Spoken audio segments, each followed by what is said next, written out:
Howdy, guys. Welcome back to the RedAss podcast. Today is Tuesday, October 1st, and I'm on a boat. I'm on a boat. Rob's coming to you from a cruise. Yeah, I'm somewhere just, I guess, south of Turks and Caicos, somewhere out there. We were just at Coco Cay yesterday. We are on our way to St. Thomas. Currently, we will pull in tomorrow about noonish, at which point my dad and I will be on a scuba diving trip. So, looking forward to that. It's good stuff. Yeah, so I I'm am. on flight fighting Texas A class of 14. I'm on May fight in Texas Ag Class 2015, and I'm not coming to you from a boat, but I am coming to you from the precipice of World War III. So I don't know if Yeah, you get been catching the news. So that's interesting, but we don't talk about that kind of stuff on this podcast. But no, but madness. yeah, I saw the saw the initial tweets right before I hopped in about the missile strikes coming in from Iran, and oh boy, Yeah. Oh boy. But fortunately I'm not draft eligible at this point, so I don't think they want me back. So there. but yeah, man, let's get into it. We'll get into our picks again. This may not be the longest one, just because I want Rob to be able to enjoy his vacation. I'm appreciative that he was able to take the time. And No, may have lost you there for 1 second. And he's back. All right. but other than that, we're just going to get into it. We're going to try and get into. We'll get into our picks here in a second from last week. I haven't had a chance to look them over. I've been busy all morning. Not that again I'm ever complaining about being busy, No, but uh, but yeah. So how's the cruise so far? it's been great. I've had excellent dinner last couple of nights. We went and did the hibachi first night. It was Oh, standing. my Our absolute South, favorites. yeah, our South Filipino server was outstanding. He was singing the whole time. G- Nope. Nice. generous portions. And then we went to the Central Park um, restaurant over here on the eighth deck, and it's a nice little area, and we enjoyed that and had the veal last night. It was excellent. But yeah, we Who are punched. you? Who are you with? Like, what's the outfit? So currently, it is my parents, my buddy James. Originally, it was supposed to be my little brother and his wife, but they are expecting a baby, and we just got the gender reveal last night, so that's exciting. Oh, nice. Yeah, so we'll wait on them to make all the posts before we go digging into all that, but it's exciting. It's gonna be fun. Everything else on this trip has been pretty solid. We went to Disney first, and may or may not have gotten myself a fun little Pizza Planet shirt, amongst a few other things. But yeah, no, it's been a great trip. Also, we built lightsabers because, well, when in Disney, Because you. Because you. because me, That's yes. fair. Hey, Well, and you were able to avoid the weather, right? I know that was going to be one concern yeah, with that storm coming through the Gulf. yeah, So I mean, fortunately, we I wasn't definitely, expecting. yeah, we got lucky. We were able to fly out, just a skosh earlier than we were planning, which ended up being the right move, because then all of a sudden, as soon as we got the thing flipped around, all of a sudden. Well, they started canceling flights later on in Oh the day. wow, So we just were able to just squeezed in. we squeezed in our flights early, and then but I do want to say a quick thoughts and prayers for all of our friends out there in North Carolina, Tennessee, South Carolina, all the areas affected by the flooding. It's been insanity. Yeah, it's tough, man. That's really tough. Yeah, like you said, just praying for all those people and praying for all the people going to help too. Yeah. You know that they stay safe and they're able to help them all out. Um, so, but we'll just kind of keep an eye on that stuff. I know I do, just because haven't been stationed out there in North Carolina. You know, you get to know some local people as well, and even some soldiers that have family in North Carolina. So, just really kind of keeping an eye on that stuff. Yep. So let's go ahead and jump into last weekend. Let's Go do it. ahead and give kind of a brief what you saw. Okay. Not good, bad. Just tell me, was the game what you expected it to be because it was in Jerry's world, and what did you like coming out of it? Yeah. Fair enough. I would say for myself, at this stage of the game, I thoroughly enjoyed seeing what we did defensively after what we have talked about previously with these big chunk plays being an issue, and we unfortunately had one of those right out the gate.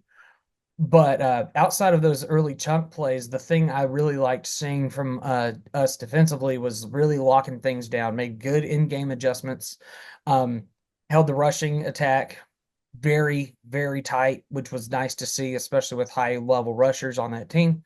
It was really good to see us make those moves. And as the game went on, found ways to make opportunities to score, take advantage of mistakes. That was the big one for me. Takeaways on defense. You get 3 turnovers, which were so critical, which pretty much kept us in that game. And not to mention, I think the biggest one for me was our punter. Holy cow. You pinned those guys deep inside the 14. Like you didn't have Yeah, a punt go, past the 14-yard line. it it shows you how big of a weapon it can really be. And obviously, you prefer never to punt, right? But I think it's so important. It's those little things, right? It's the little things in games that matter, especially when it's a tight game. And even though I thought, I wish we hadn't punted as many times as we did, you can't ask anything else out of him. I thought Right. Nick Scorton had an amazing game. I thought he got hosed on Player of the Week honors, quite frankly. Sure. Um, but I thought Scorton looked great. Just another wild one, wild one in Jerry's world. Yep. So glad to get out of there with a win. Glad that series is over. Thrilled that he'll be back on campus next year. As it should be. Yeah, I was really happy with the defense, especially on the running side, the ability to contain their quarterback, which was a concern because he's like a dude. Yeah. He's fast, but he's big. So I was really happy. Again, chunk plays, man. I hope there will come a week where we don't say the word chunk play or the phrase chunk plays. Fingers crossed, It's right? just, oh man, Uh, it's brutal. I mean, again, and you can't take him out, but if you take him out, what's the game? So it's right. at some point that's got to get short up, or it's going to bite you. And this coming week is one where it can bite you, Right. 100%. Well, and you saw it early in that Arkansas game. I mean, you're picking on. For the life of me, I'm bad with a lot of the names. The kid who's filling in for Chappelle, who's out right for the season, and he gets picked on right out the gate, and it ends up being a long touchdown pass. And Right. Missouri's got great wide receivers, so you know that they recognize that on film. They're going to try to take advantage of that. So I think big stuff this week is going to be definitely containing those receivers. Well, what's crazy is Missouri's actually running the ball really well. They're running it well, particularly just right up the gut. Missouri's wide receivers are fantastic, but for some reason, Missouri, they're not producing. So, and I haven't watched a ton of Missouri tape, but generally, if they're not producing and against lesser talent, let's be honest, Missouri hasn't exactly played any sort of juggernaut schedule. Yeah. Um, they're they're either getting missed or they're not getting separation. I have a hard time thinking that they're not getting separation. So my thought is it's an accuracy thing right now with the quarterback. But again, if he dials that in, they're running free, right? Right. And so I think you kind of hit the nail on the head. I think the real big key this week is going to be limiting the big plays. Generally, when you run between the tackles consistently, you're not always going to pop a big one. Like a big one between the tackles can be 12, 15 yards, right? I Sure. mean, Army does it, but an Army offense is a little bit different where the fullback dive is a featured kind of thing of it. Mhm. Yeah, undefeated Army. Thank I you. was about to say, I was going to say, Army and Navy both undefeated for the first time, 4-0 since 1945. Heading for a clash, man. It's going to be awesome. Yes. Uh, but another thing about Missouri heading into this, we'll just go ahead and slide into this week's coming game. This is Missouri's first road game. We're almost halfway through the season. Missouri hasn't played a road game yet. Yeah, and I mean, if you do look at the level of competition they have played, this is going to be the very first true test of, all right, what is Missouri for real? I mean, you're going on the road to an A&M team who is on a 4-game winning streak. We've been, has it been perfect ball? Absolutely not. But we've seen improvements week over week in a lot of areas. Maybe seen some regressions in others, but we have continually found ways to win ball games against good Well, competition. exactly. We've won. We've played a neutral site game, and we've been on the road at Florida, and we've played Notre Dame. We didn't beat Notre Dame, but we played that competition. All of a sudden, when you look at Missouri, and I think preseason there was a lot of hype around Missouri, and I thought it was deservedly so. I thought Missouri would look like Dinkel's got that program obviously going in the right direction, No and the question. talent, right? We knew the talent that they had coming back. But then you look at who they played and what they've done, and it's been a bit underwhelming. If I were a Missouri fan, I'd be a little underwhelmed at this point. And maybe this is for them. We said, yeah, the Florida game, we're going to know a lot. The Arkansas game, we're going to know a lot. Well, I mean, we're going to know a lot more, I think, after we play Missouri. Sure. But I think this is really big for Missouri. I mean, they're ninth in the country and they're coming in as 2-point dogs. Well, and yeah, so you're coming in as 2 point dogs. This is the only ranked matchup of the week. Ranked, we'll get into that, but Yeah, but the picks were hard to decide on. right. But I mean, you're sitting here with what's going to be a very very interesting matchup for Missouri because you know what A&M is bringing defensively, and at this stage of the game, that I think that's going to be the big clash. Is like, okay, Missouri offense versus our defense, and I think whoever wins that battle is going to be very very. That's going to define how the rest of that game is going to go. Well, the other clash on the other side of the ball is a little bit more specific. It's just our running against their running defense. Right. Because if you can't box up the run, it's not really going to matter. And I think we've shown that because it's not like Marcel Reed is going out and throwing for 280 every week, but we're winning. Right. And so it's the stuff on the ground, but it's also having to deal with Marcel Reed, which is an extra dynamic on the ground. Yeah. I love this game. I like the line. So oddly enough, the books have us favored. Yeah. ESPN, their model actually has Missouri. It's like 65% chance, or they win 65% of the simulations, however they run their numbers. And so Those have shifted. I think it's 51% right now to our like 48.8 or something like that.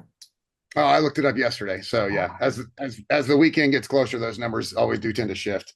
Yeah. Last I saw the line was at 2. I may be wrong on that as well. That's what I saw this morning too. Yeah. So but yeah, I hate to sit here and say, Vegas knows stuff because Vegas thought we were going to beat Bowling Green by 22.5. So, although at the same time, We Vegas won. may just sucker and Ags into it.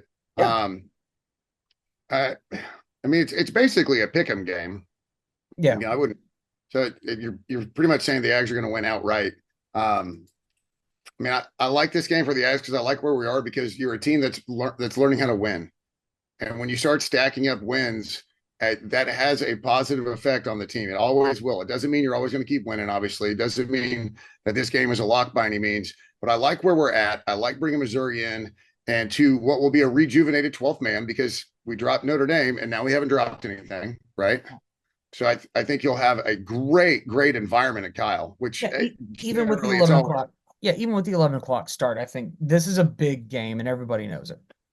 even with the 11 o'clock. I think Ags understand this. The 12th man gets it. My daughter pulled tickets. She's raring to go. Yeah. So I we'll get to the picks, but just kind of heading into this, I like the momentum. Yeah. Yeah. So, but we'll get into picks. Let me go over last week's picks real quick. Sounds good. Let's get on into it. We picked Louisville at Notre Dame. Notre Dame was almost a touchdown favorite. We both picked Notre Dame. I thought that was an easy call. Yeah. Uh, We'll take it. yeah, yeah. Oklahoma State at Kansas State. Kansas State was 6-point home dogs, or excuse me.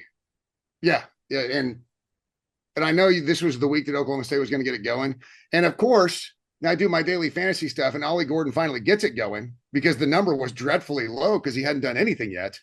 But I still until they prove it, I'm not doing it. Of course, he goes off. But K-State was able to win the game.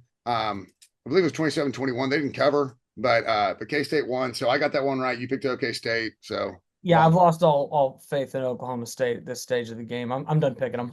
I seriously, I thought they were legit Big 12 contenders. Yeah. And they've almost played themselves out of it already.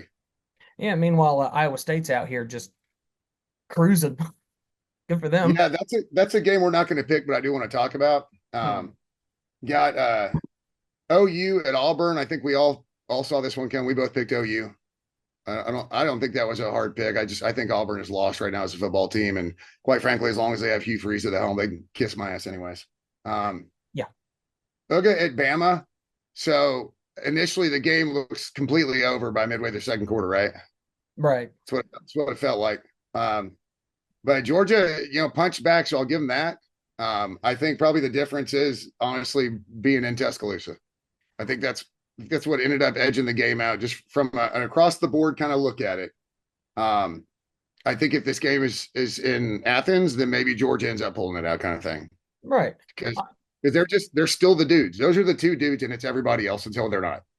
Well, and I was saying, one of the things I posted there on X the other day, and I will stand by this. Like, this is the type of football game that if, like, a foreigner, somebody who's not aware of college football, whatever, if I was to introduce them to college football about how cool it could possibly be, I would show them that game because it had Yeah. everything: great crowd interaction, an awesome comeback. Frankly, just a great dynamic from a fan standpoint, from a scoring standpoint, and the energy in the building was outstanding.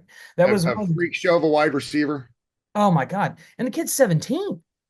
Yeah, no, trust me, the entire nation knows at this point. Insanity. That's that's like, hey, did you know he was roommates with Cole? Yeah, we know. We're learning. Yeah, right.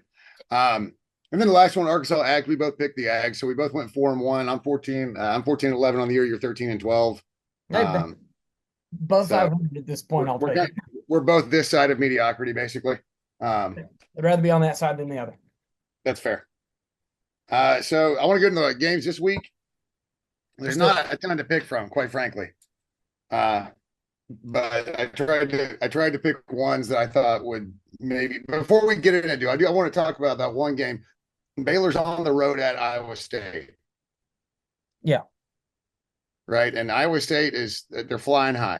Yeah. This is the kind of weird game that Baylor hangs in. Like for some reason, I've got a feeling Baylor's not going to win this game, but I think Baylor might go into Ames and scare Iowa State because nobody should be respecting Baylor right now, No, but right? right. Like, should anybody be scared of their football team? No, I wouldn't say It's so. it's whether or not Iowa State, it's whether or not Iowa State can stay focused. And I just feel like this is kind of one of those trap games for Iowa State because they should have this in the bag all day. They're double digit favorites. So, but we're not picking that one anyways.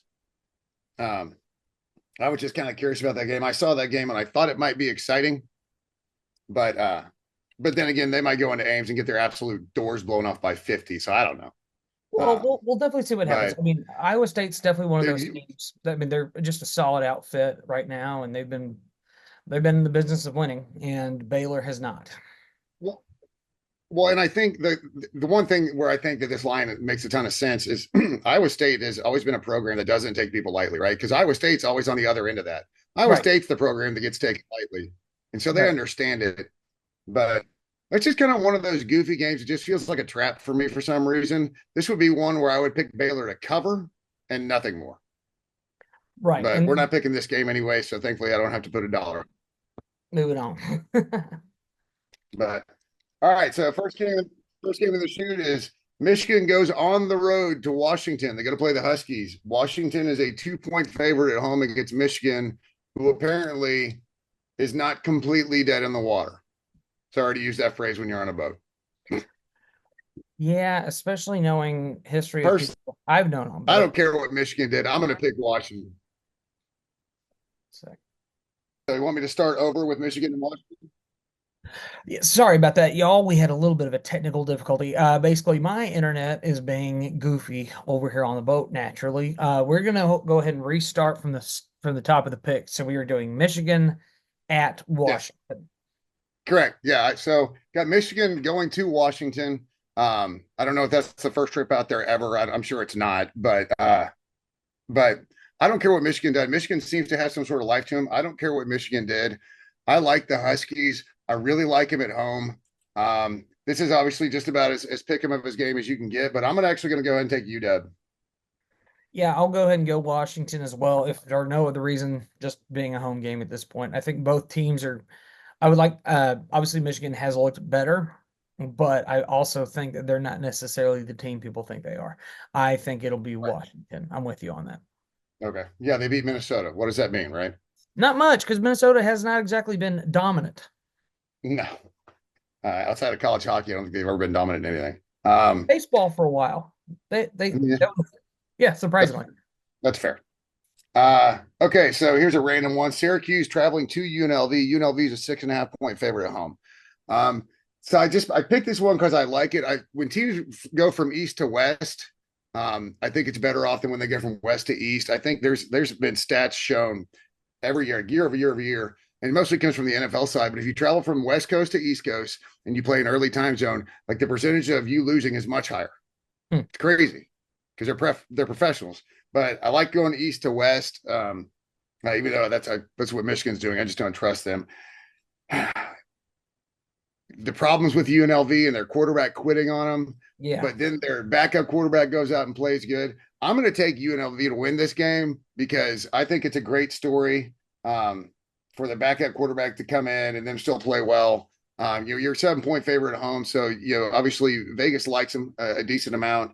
And again, Syracuse football, eh.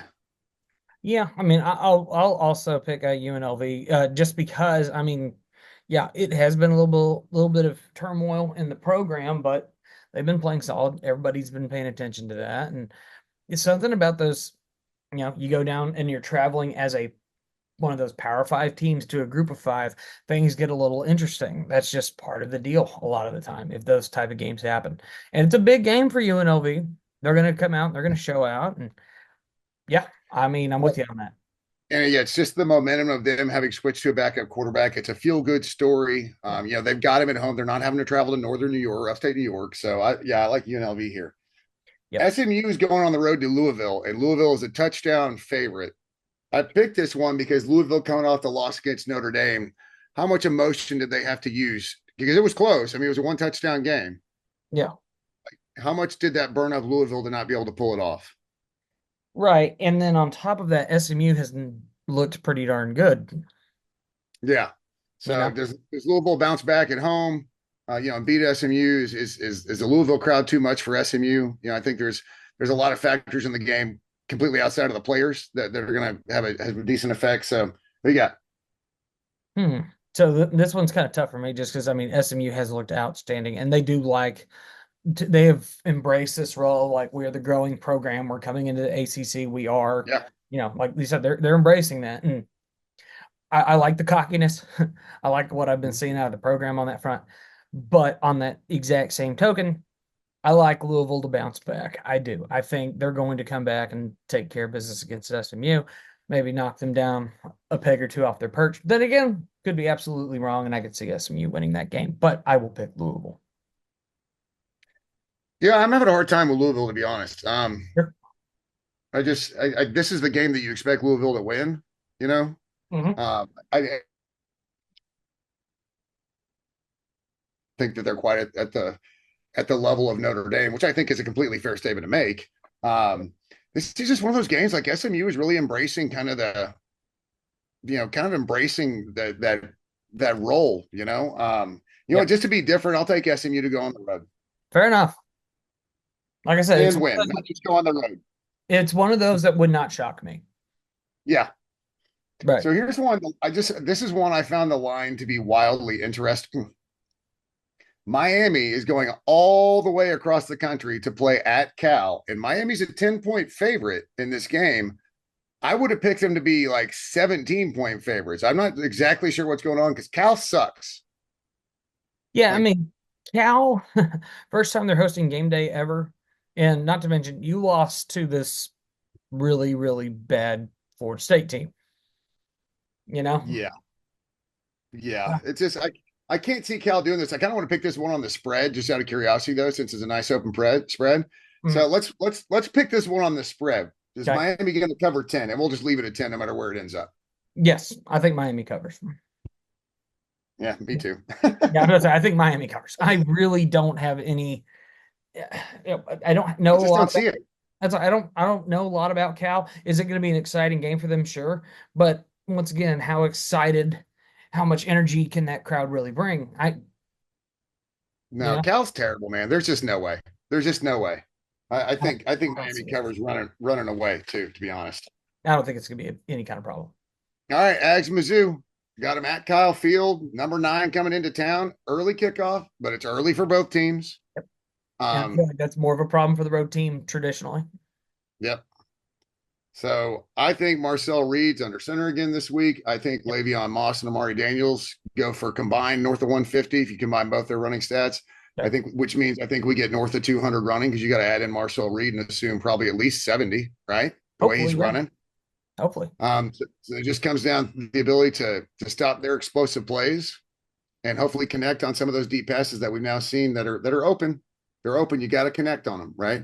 Yep. But I said it. I teaching accuracy is damn near impossible. But I love the role the Ags are on. I think they're in a great spot for this to be the Mizzou weekend. The way everything's happening, the weather's going to be gorgeous. I think they're fired up. I think we're playing well. If we can avoid any sort of catastrophic, you know, back to back, long bombs like when RG3 did that crap to us back in 2011 or whatever the hell it was, 12. No, it was Um, 11.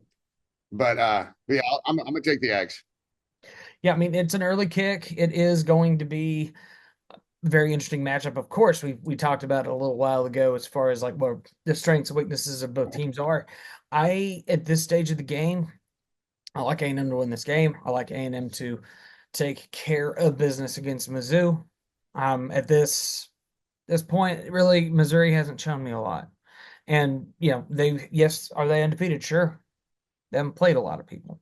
We've gone through the ringer a bit, Yeah, and you've had the goofy games. You've had you've had a couple of scares against teams that you should beat, and you did win. But those add to those learning experiences that we've talked about time and time again. I like to see us move forward into this Missouri game. Is it going to be perfect? Probably not. Is it going to be a win? I think so. Yes. yeah. It's the thing about Missouri really to me is just that I don't know that they show me enough to be number 9 in the country. Not yet. So I'll take them being number 9 when they come into town because I think Kyle Field, despite it being 11 a.m., I think Kyle Field's going to be rocking and ready for this. Yeah, I'm with you on that. So all excitement. So I'm going to bring up and one more thing that starts today, and it starts here shortly, and that is Major League Baseball postseason. And here Indeed. come the Astros again. Like always find themselves nicely slotted in the playoffs every year. It's kind of a nice deal. Well, and I love it. So they got the Tigers. I'm just going to do a quick thing, and then we can do like a who you think's going to win it all thing. Mhm. So the Tigers got the Tigers in a 3-game series. This wild card round is just 3 games. Um, the Tigers were 31 of of 44 going down the stretch, something like that. Like they had an amazing closeout to the season to make the playoffs. No one on their team has any playoff experience. Um, the Stros had, since if you go all the way back to April 27th, Stros had the best record in the American League. I think they have the better rotation. You got home field advantage. I don't know that Tiger hitters can match kind of blow for blow with Astros hitters, especially being able to play at home. Personally, I like the Astros to win. I don't think they sweep the series, but I like them to win 2-1. And I think the Stros are going to end up in the American League Championship Series because until they don't, I'm going to say they will. Fair. Um, as far as getting out of the American League and getting in the World Series, I don't know, man. And this is one of those things. The first round's so goofy with it not being 5 or 7 game series. I mean, I'm glad they're not 7 because the playoffs have just gotten way too long. Yeah. But obviously, I'm going to be a homer. I'm going to pick my Stros to get through the Tigers. I think the Stros will make it to the American League Championship Series. I don't think that they're going to get to the World Series unless some key players on the offensive lineup can start producing again, and until Justin Verlander can be more than just still rehabbing from coming off the IL and out of the minor league rehab starts. So, but I'll take them to the ALCS because there's no reason not to. Right. And then but the Tigers are a team. They're young, and I think you'll see the Tigers in the playoffs for a good long bit. They may have the ability if they can make some moves within their rotation. I think they have the ability to kind of go on a run, a little bit Astro-esque, maybe not quite as crazy, but I think the Tigers are there. They just they've arrived, but it's going to be short lived this year. I mean, it wouldn't shock me for the Stros to win 2-0. It would shock me for the Tigers to win this series. It would. Yeah. But that's AJ Hinch. He's back in the playoffs. Yeah, And and granted on the other side, but he's there. and he's managed their pitching well, so it'll be interesting to see how that works out. I I could see the Dodgers getting the World Series. I could see the Padres getting the World Series as far as coming out of the NL. I think the Padres are just banging on all cylinders. They've been so good. Um, so I won't pick. You know what? I'll pick Yankees and Stros ALCS. And I don't know if it works in the bracket or not. I don't know if it can, but if it can, it'd be Padres and Dodgers in the NLCS. I haven't seen the brackets, but if can work that way, it will. If not, I'd take the Padres over the Dodgers. I think the Padres are going to end up in the World Series just because the Dodgers are the Dodgers, and I can't stand them. That's fair. I mean, I wouldn't mind the Padres. Honestly, out of the NL, I would say Padres, potentially Phillies. I think those are like the two teams I'd like to see over the Dodgers for sure. And just getting through the Yankees, that's gonna be the big one. Yeah, yeah. Nobody said we weren't homers on this. No. Oh, Yeah, I used about this much logic, and the rest was emotion. yeah. So Well, that's Major League Baseball for me. I have a hard time really diving into the stats there. I understand it's such a deeply statistically based sport, and people love to analyze that stuff. yeah, it's almost like too much. Yeah, So he pitches this particularly this good on on a waning crescent on I on know this Tuesday of I this hate month. that stuff so much. It's so dumb. But all Ah, right, we're gonna cut this short because we're gonna let Rob enjoy the rest of his trip, and the Stros are getting ready to come on, and I still got work to do, unfortunately. But yeah, man, I hope you have a great rest of your trip. Absolutely, have a safe time. Um, and obviously, he doesn't have any shows coming up this weekend, so we don't really have anything to talk about there. nope. Um, Just gonna be powering through the rest of this cruise. I'll get into what we're doing the week after when we get back. yeah, I should be back in town by Monday, Tuesday, in time to talk about Missouri results, getting into our bye week. where are you gonna watch the game?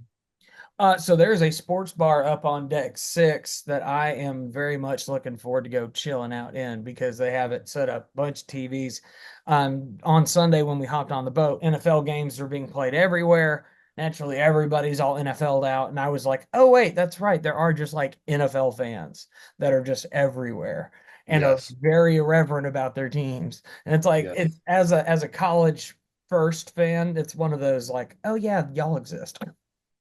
That's right. I forgot because Sundays all the college fans do clean up around the house and get everything ready for the week. NFL fans are hammered by 9 a.m. Oh, and I mean, there was some talk going on, because like you were talking fan bases from all over the country. We were porting out of Miami, out of Port Canaveral. So you got fans, you had Jaguars fans, you had Miami Dolphins, Tampa Bay, Falcons, Steelers, Eagles, Cow. I mean, you name it, everybody was on this boat. So many Packers fans too. It's insane. Well, okay, yeah, I was just wondering if you were going to be on shore on a boat, but it sounds like you got the hookup. Yeah, we'll be And on the boat. There's a sports bar upstairs. We are looking forward to it. There's you've confirmed that they're showing it. Oh yeah. Okay, Yeah, we triple checked and they were like, yeah, we're gonna play these games, these games, these games on these networks. And we said, yeah, because otherwise I'll hop in the lifeboat and find the nearest island with cable. I mean, we're gonna be hauling back. That's gonna be our second day. So basically, the way our cruise set up, we had a ported out day one straight out of Port Canaveral. We were immediately at Coco Cay on the first day. Normally, it's like you go out, then there's a sea day, then you go somewhere. Well, Yeah, we ported out, immediately hit land, and now we're on a sea day, St. Thomas, and then we're going to be at St. Martin the very next day. After those two, it's going to be two sea days all the way back up to Port Canaveral, and then we disembark, fly so back it's just home. so it's a straight steam on the way back. Right on. Straight steam for 2 days. So we're going to just go ahead and uh, on that Saturday go find ourselves a spot at noon, Yeah, and yeah, it's there you gonna go. be Well, actually, probably 11 to make sure you find a spot. right. Yeah, we'll get up there about 11:30, and get posted up ready for the game. And we checked the menu. They got good food, so should be a lot of fun. As long as they got drinks, who cares?